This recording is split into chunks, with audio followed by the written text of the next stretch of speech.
पर गायब हो लायवा का हो लड़किया जौन लड़का से प्रेम करत रहे ससुराल से नैहर आयल बिया घूमे खातिर उहे लड़का भेटाइल बा तो लड़किया कहतिया अपना प्रेमिका से अपना प्रेमी से प्रेमिका कहतरी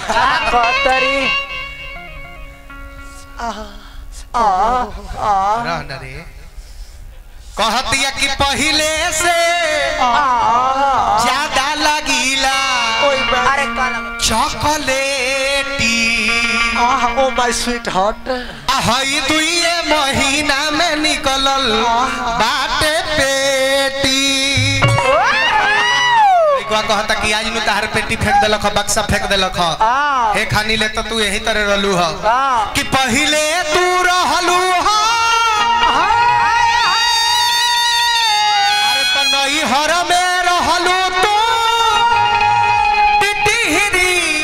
आ ससुरा में गोटैलू ए जा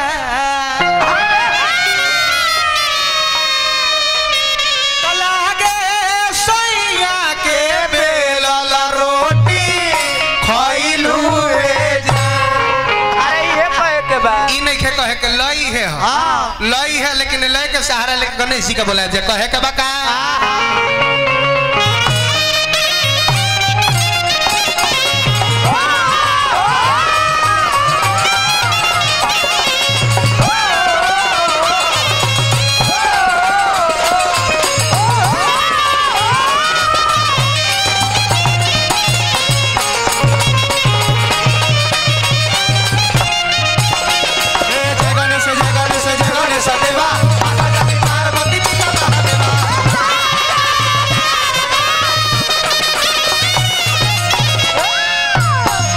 सकल के गणेश ए बाबा एक दो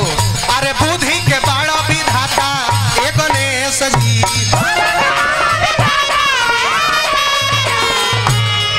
अरे भाई में लागल जबरेश जी देखी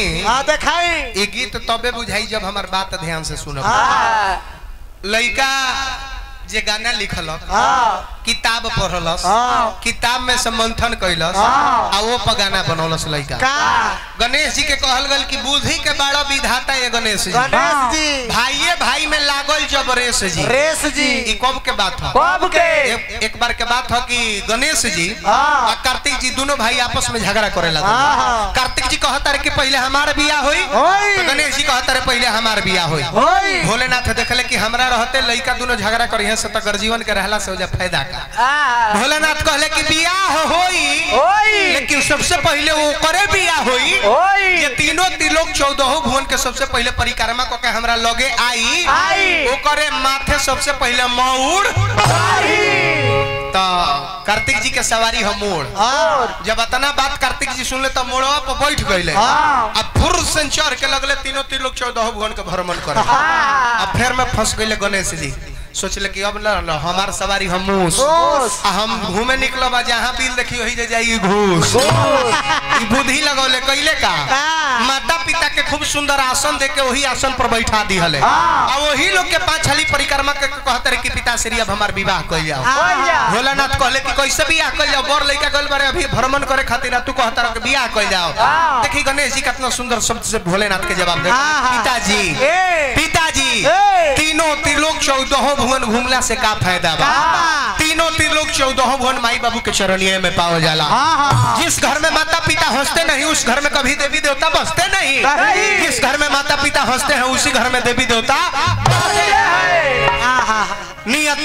तेरी अच्छी है तो कर्म तेरा दासी है नियत तेरी अच्छी है तो कर्म तेरा दासी है बाहर जाने की जरूरत नहीं दिल तेरा साफ है तो घर में ही मथुरा कवि लिखले गणेश जी के बारे में का अरे बुद्धि के बड़ा विधाता ए गणेश जी अरे भाई में लागल जबरेश जी माइए बाबू में होला दुनिया के देखई नीनू जी ए बाबा कार्तिक से पहले